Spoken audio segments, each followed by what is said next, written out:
Hello, everybody. It is Sunday, October 1st, 2017, and today I would like to talk about the unforgettable artist. My name is Maxwell Yowzer, and let's get started. So, yesterday I talked about the United State of the Art, where I get to talk about some of the most prolific American artists, and I had to talk about Andy Warhol a second time because there was just not enough time, and I just want to pay homage to Andy because he's just one of my favorite artists. Yeah, and I really identify with him because we have so much in common. Let's see, what else do we know about Andy Warhol? So, quick recap. Andy comes from Slovenian parents who moved to the United States. He was born in Pittsburgh, Pennsylvania on August 6, 1928. He attended Carnegie Institute of Technology, which is now called Carnegie Mellon University. Here's a quick funny story about that. He wasn't really doing well at the Carnegie Institute of Technology. He was really struggling to sort of, he almost got expelled. I remember hearing or reading about a story where the superintendent or whoever, the dean, said, "Look, Andy, if you don't, if you don't actually, start going to these classes and getting good grades, we're going to have to expel you." So one thing that he was able to do was, I think they said to submit artwork or something. I'm not sure exactly what the story was, but basically he had to submit some artwork that, would sort of give them the reason to keep him in school. So he just went and started working on, some new techniques and started working on some drawings, showed it to him. They were blown away, and he got to stay in college. And he did graduate. So I thought that was a really cool story. And that's another thing that me and him have in common. I procrastinated all the time during school. I would, at the very end, finish my whatever assignment at the very last day where everybody had like 2 weeks to finish their assignment. I would just bust it out in one night, all-nighter, and then I would get an A for it. So it's like, yeah, and I still struggle with that actually. But I don't want to get too. I don't want to talk too much about Andy Warhol today because, I want to get into this new thing, and these videos I really need to keep it short.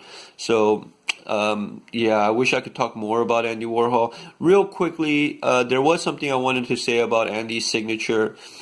I forgot to mention that another reason why his name was changed to Andy Warhol was because the guy that he got a job. One of his first jobs was for Glamour magazine, and he had to do an article about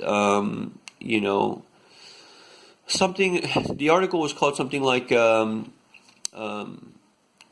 "Success is a Job in New York" or something like that. I can't remember what the title was, but I think that was the title. And he had to do, and he submitted some drawings, and the guy that actually made changes, misspelled his name, Andy Warhol, because I suppose his art had that misspelled, like sort of, like I told you before, Andy would sign his artwork Warhola, but then the A was getting lost, and I have a feeling that the guy didn't really see the A, so he would write drawings by Andy Warhol because he just misread his signature. But anyways, that's just circumstantial. I'm not sure if that's true, but I think that's what happened. I mean, you be the judge. You got to do the research yourself. I'm sorry. I wish I could tell you more, but I really want to keep these videos short. So let's get to the new topic, the unforgettable artist.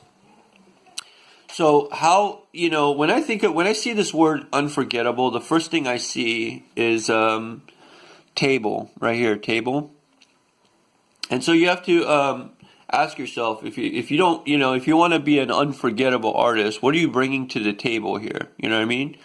So why is Andy Warhol, for example, so unforgettable. It's because he brought something new to the table. I mean, actually, when you think about it, Andy didn't create pop art. Actually, he just made pop art very famous with his work.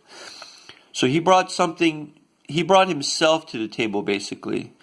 The table already was there, meaning pop art was already there, but he brought himself to the table, brought a new dimension to pop art, and really made pop art famous. He became known as father of pop art. So yeah. So what are you actually bringing to the table? So it's that's how you sort of become an unforgettable artist. I mean, at least that's my interpretation. So let me quickly here draw for you what a unforgettable artist looks like to me. Again, I'm just going to draw an artist with a perfect circle. Yes. And I hope I am in focus. And this artist has plenty of ideas. And like I said, I'm misspelling the word idea on purpose because that's what artists do. They do that to get your attention. I-D-A. Who needs the E, right? So we have here a perfect little artist, but this artist has to have passion, right? And the reason why I'm drawing the legs is because this artist is going to be on the move. Usually when an artist gets an idea, the first thing he wants to do is grab a paper and pencil and start drawing. I mean, he or she is basically going to be all about action, so legs represent action, right? So here we go. We have an artist here. And now, what makes him different? Why is this artist unforgettable? Why? Because he's standing on a table. Like I said, think of the word table. Okay? So, there we go. I'm just going to draw a table here. And maybe, I don't know, 4 legs is a table, right?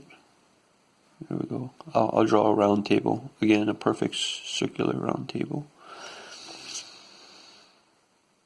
Okay, so there you have it. A unforgettable artist. Well, I thank you guys for watching. That's what an unforgettable artist looks like to me. I hope to see you guys next time, and I hope this video helped. Bye. Oh, gonna have to do another video. Jeez, I can't talk today. Time to make another video. Time to do another video. So, wait, where was that? Oh, God. It is Sunday, September. Oh, actually, it's October.